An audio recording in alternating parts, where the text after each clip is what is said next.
Hello, maayong aga. It's another day to test another new recipe. Actually, this is my made recipe. So, nagprito lang ako ng salmon, dalawang slice kasi dalawa lang naman kami kakain. Nilagyan ko ng lemon sa taas para hindi malangsa. So, yung season niyan, nasa sayo no kung anong ilagay mo yung seasoning. At saka naglagay rin ako ng konting salad. Syempre, sa plating, pinaka-favorite na part ko yan. Yan, may rice tayo. Sa taas niyan is leftover na pork. Slice ko ng cubes, saka nilagay ko sa taas kasi sa'yo naman itapon, diba? Hindi naman tayo mayaman. So, naglagay ako ng salad sa gilid. Yung salad na yan, made up ko rin yan. So, nasa sa'yo anong klaseng salad ang gawin mo para bahala ka na dyan.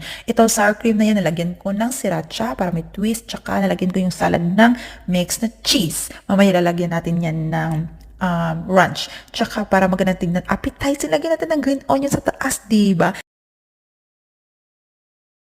Enjoy! See you to the next one! Bye!